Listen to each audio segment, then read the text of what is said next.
Mereka bilang pemerintah Amerika Serikat selalu menyimpan rahasia.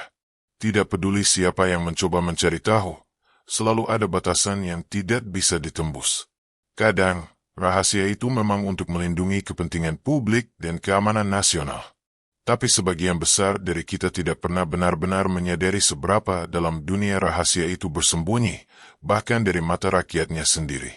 Sebagai seorang tentara yang bertugas di Fort Campbell, aku mulai memahami bahwa menjadi bagian dari militer membawa seseorang lebih dekat dengan sesuatu yang seharusnya tidak pernah ia temukan. Sesuatu yang mungkin akan mengubah pandanganmu tentang dunia jika kau melihatnya. Malam-malam di Fort Campbell bukan sekadar patroli atau pelatihan rutin. Mereka adalah perjalanan ke dalam kabut, ke wilayah antara kenyataan dan imajinasi, di mana fakta bercampur dengan fiksi dan setiap langkah bisa membawa kejutan. 23 bulan yang kuhabiskan di sana adalah masa-masa paling menarik dalam hidupku.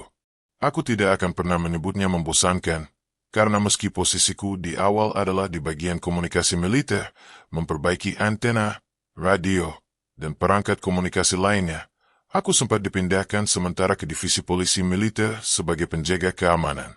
Tidak ada yang terlalu spektakuler tentang memperbaiki radio. Jadi patroli malam dan siang di jalanan sepi dan sudut terpencil di dalam dan sekitar basis terasa lebih hidup.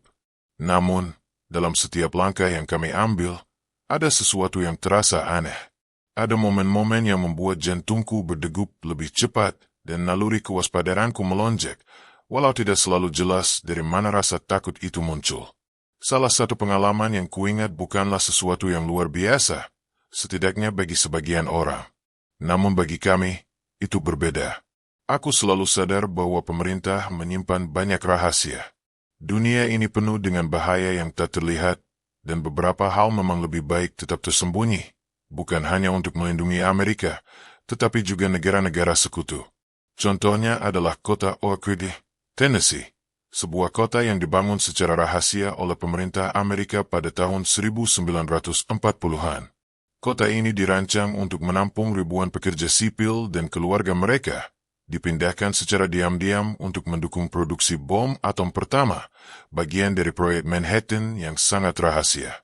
Bayangkan, sebuah kota utuh, jalan, lampu lalu lintas, sistem pembuangan, semua dirancang untuk satu tujuan. Rahasia besar ini dijaga ketat.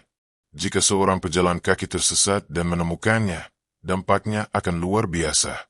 Bagi warga sipil, mengetahui rahasia sebesar itu bisa mengejutkan, bahkan berbahaya. Bagi anggota militer, seperti aku dan rekanku, kesadaran akan konsekuensi menjaga rahasia itu membuat kami lebih berhati-hati. Pada malam tertentu di Februari 1988, aku dan rekanku, yang akan kusebut saja Kopral Lek, merasa mungkin kami menemukan sesuatu yang seharusnya tidak kami lihat. Lek adalah tentara yang profesional, humoris syarat perlu, tapi kadang terlalu serius. Dan malam itu, keseriusannya hampir menempatkan kami dalam bahaya yang sangat besar. Malam itu dingin, kabut menyelimuti sebagian besar Fort Campbell, dan kami menerima panggilan radio tak terduga. Pusat komunikasi melaporkan ada laporan 911 dari Clarksville mengenai dugaan kecelakaan pesawat sipil yang terbang rendah di dekat pagar selatan basis.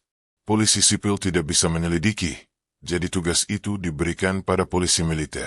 Kurasa kalian bisa menebak apa yang terjadi. Tanpa ekspektasi tinggi, kami memulai patroli ke lokasi yang disebut pelapor. Jalanan gelap, lampu sorot kami menyinari pepohonan dan ladang-ladang kecil di sekitar. Tiba-tiba, kami menemukan apa yang terlihat seperti lokasi kecelakaan. Saat aku dan Led mendekati, kami segera menyadari ini bukan pesawat sipil. Itu adalah sisa-sisa helikopter serang Apache milik kami sendiri. Logam bengkot dan hancur berserakan, dan meski tidak ada asap bahan bakar yang terlihat, jelas dampak benturan sangat besar. Beberapa roket terlepas, beberapa bagian helikopter tertanam di tanah, menunjukkan helikopter ini sempat berguling beberapa kali sebelum berhenti. Aku menyuruh Lek memeriksa kokpit, sementara aku kembali ke truk untuk melaporkan. Tapi saat aku menyalakan radio, yang terdengar hanya dengungan elektronik aneh. Aku mencoba saluran lain, tapi semuanya terganggu oleh interferensi yang sama. Sebagai ahli komunikasi, Aku tahu ini bukan gangguan biasa. Tidak ada saluran listrik di sekitar. Tidak ada alasan alami untuk interferensi sekuat itu. Ini tampak seperti gangguan sengaja, seperti sinyal kami dijamming. Kembali ke helikopter, aku melihat pilot. Ada yang tidak beres. Seragamnya bukan seragam pilot Amerika biasa. Pakaian itu lebih mirip Fatigues era Vietnam dengan lencana bendera asing di lengan, tentara Honduras. Ini jelas tidak sesuai. Aku sadar, aku tidak bisa mengirim laporan, kami tidak bisa komunikasi dengan markas, dan kami hanya berdiri di sana di lapangan gelap, memandangi helikopter hancur itu, merasakan ketegangan yang mencekam. Dan malam itu baru saja dimulai. Kami berdiri di lapangan gelap, cahaya lampu senter kami menari di atas puing-puing helikopter Apache yang hancur. Hati kami berdebar kencang. Ada sesuatu yang terasa salah, bukan hanya karena kecelakaan itu, tetapi karena atmosfer di sekitar kami berubah. Angin malam yang dingin membawa aroma logam terbakar dan tanah basah, namun ada juga ketegangan yang hampir bisa disentuh di udara. Tidak lama kemudian, suara kendaraan mendekat. 2 Humvee dan 1 truk transportasi tentara M35 muncul dari kegelapan, menabrak keheningan malam. Lampu depan mereka menyilaukan, membuat bayangan kami melompat-lompat di tanah. Dari kendaraan itu, keluar sekitar selusin tentara berpakaian serba hitam. Tidak ada tanda nama, tidak ada lambang divisi. Hanya pet bendera Amerika yang redup di lengan mereka. Mereka mengeluarkan M16, mengarah ke kami. 2 tentara yang berdiri di dekat helikopter kami sendiri. Aku menatap Lek. Raut wajahnya tegang, serius. Aku tahu pikirannya sedang bekerja keras untuk mencari jalan keluar. Namun sebelum kami sempat bergerak, dari Humvee keluar seorang kolonel, seorang letnan kolonel, dan 2 mayor. Tidak ada identitas divisi pada seragam mereka. Semuanya tampak misterius, seperti agen bayangan yang muncul dari dunia lain. Kolonel itu menatap kami, suaranya tegas dan dingin. Kalian akan meninggalkan area ini sekarang. Lek, seperti biasanya terlalu serius, menolak begitu saja. Ia menegaskan bahwa kami tidak bisa meninggalkan lokasi tanpa prosedur resmi, tanpa reliever yang sah. Aku menahan napas. Ini adalah momen yang bisa berubah menjadi bencana. Kolonel itu menatap Lek dengan mata yang seolah menilai kehidupan kami hanya sebagai angka statistik. Tanpa aba-aba, ia menoleh kepada seorang sersan dalam kelompok hitam itu dan memerintah, jika mereka tidak pergi dalam 30 detik, habisi mereka. Detik-detik terasa seperti jam. Aku melihat sersan itu mengangkat M16, menatap Lek dengan dingin. Ini bukan latihan. Ini nyata. Aku sadar, 1 langkah salah, dan kami tidak akan pernah melihat pagi lagi. Tanpa banyak bicara, aku menoleh dan melangkah cepat menuju truk. Aku menyalakan mesin, menahan rem, siap melaju. Lek mengikuti beberapa detik kemudian, tampaknya akhirnya menyadari bahaya yang kami hadapi. Tanpa berbicara, kami meninggalkan lokasi dengan hati-hati, tapi cepat. Malam itu, udara dingin dan kabut menjadi saksi keputusasaan kami. Aku menatap lurus ke depan, berdoa agar kendaraan kami membawa kami jauh dari bayangan kematian yang baru saja mengintai. Setelah jarak aman, radio yang sebelumnya mati tiba-tiba kembali menyala. Dispatch menanyakan keadaan kami. Aku menjawab seolah-olah semua normal, menutupi ketegangan yang baru saja kami alami. Kami tidak melaporkan apapun, hanya mengatakan bahwa kami melanjutkan patroli rutin. Diam adalah pilihan terbaik. Keesokan paginya, kami dipanggil ke kantor komandan shift. Ada keheningan yang menekan saat kami duduk. Komandan bertanya apakah kami menemukan sesuatu di hutan semalam. Aku dan Lex saling menatap, lalu dengan tenang menjawab, tidak ada yang aneh. Komandan terlihat lega. Aku bisa melihatnya dari raut wajahnya. Ia tahu lebih banyak daripada yang bisa ia katakan. Kami dibebaskan, dan aku segera meninggalkan kantor, menyadari bahwa malam itu akan menghantui pikiranku selama bertahun-tahun. Namun pertanyaan-pertanyaan itu tidak berhenti di sana. Apa sebenarnya yang terjadi dengan pilot-pilot yang tewas? Bagaimana seorang tentara Honduras bisa berada di kokpit helikopter Amerika? Dan mengapa pasukan misterius itu begitu rahasia, bahkan terhadap kami, tentara yang seharusnya mengamankan area itu? Jawaban atas pertanyaan-pertanyaan itu tersembunyi di balik tirai rahasia militer di dunia yang hanya bisa disentuh oleh mereka yang memiliki akses.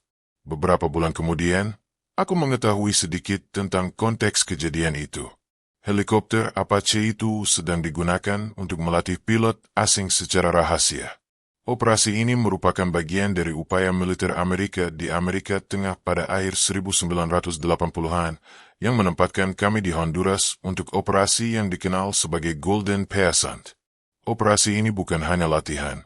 Ada misi strategis yang lebih luas di baliknya, terkait kebijakan Amerika dalam menahan penyebaran komunisme dan mendukung kelompok anti-komunis di wilayah tersebut.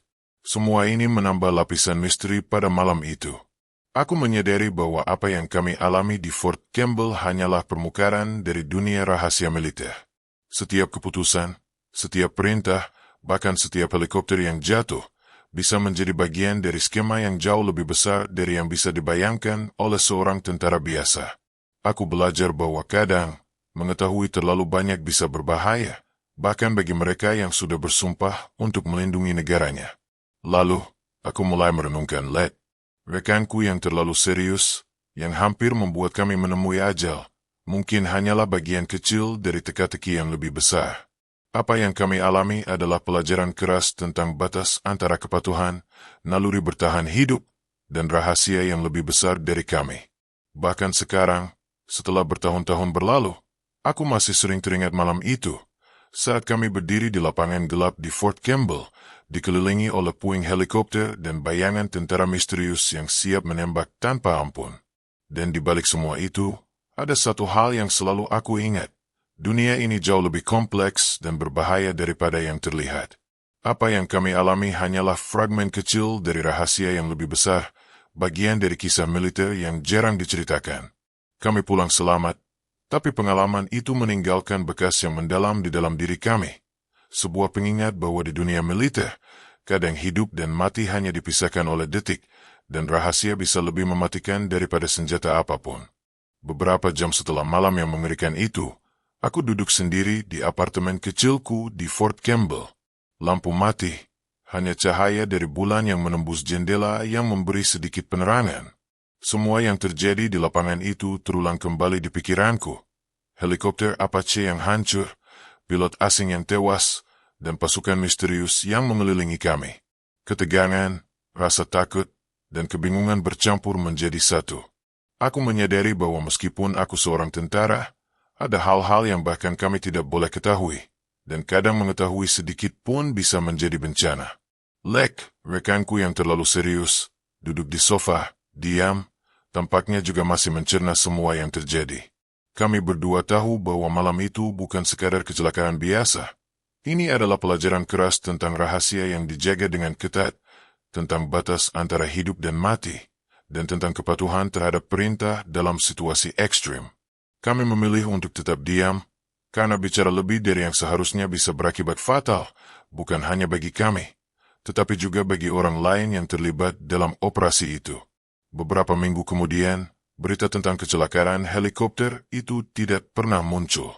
Tidak ada laporan, tidak ada artikel, seolah-olah helikopter itu benar-benar lenyap dari dunia nyata.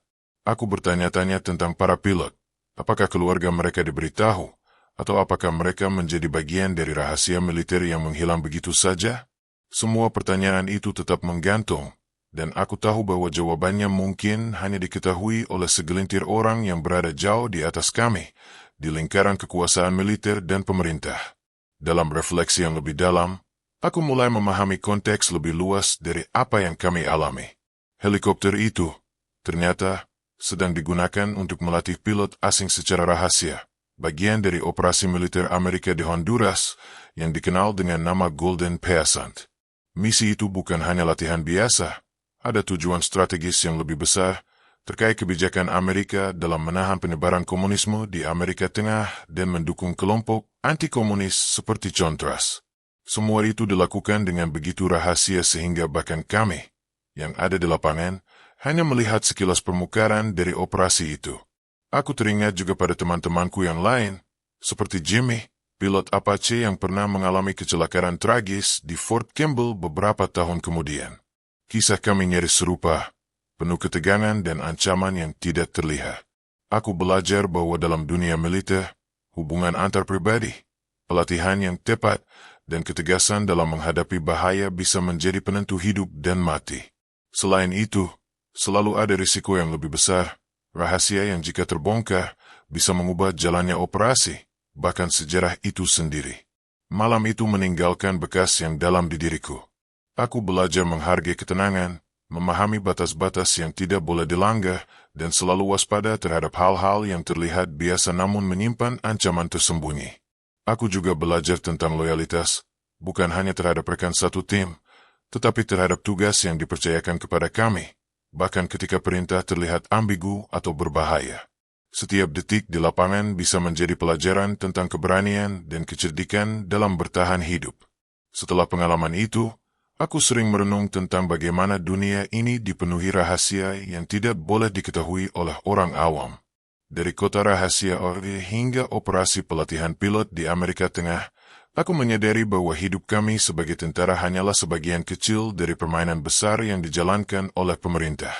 Kami berada di garis depan, tetapi seringkali tidak mengetahui seluruh gambaran. Hal ini mengajarkan aku tentang kesabaran, kehati-hatian, dan pentingnya menjaga mulut tetap tertutup, sekaligus menjaga mata dan pikiran tetap waspada. Meskipun banyak yang tidak bisa dijelaskan, aku menemukan satu kenyataan. Pengalaman itu membentuk diriku menjadi lebih tangguh dan waspada. Aku belajar menghargai setiap detik kehidupan, menghormati rahasia yang dijaga dengan harga mahal, dan memahami bahwa dalam dunia militer, kenyataan bisa lebih aneh dan berbahaya daripada fiksi. Malam di Fort Campbell itu, dengan helikopter yang hancur, pasukan misterius, dan ketegangan yang tak terlukiskan, tetap menjadi salah satu pengalaman paling dramatis dan berkesan dalam hidupku. Aku menutup mata, mengingat semua yang terjadi, dan menyadari bahwa meskipun banyak yang tidak bisa diceritakan, pengalaman itu tetap hidup di dalam diriku. Rahasia, ketegangan, dan ancaman yang kami hadapi adalah bagian dari cerita yang lebih besar, sebuah cerita tentang keberanian, loyalitas, dan misteri dunia militer yang jarang diketahui publik. Dan disitulah aku menemukan pemahaman bahwa menjadi saksi dari rahasia yang dijaga dunia militer bukan hanya soal melihat hal-hal yang tidak diketahui orang lain, tetapi juga belajar bertahan dalam bayang-bayang dunia yang penuh bahaya dan misteri.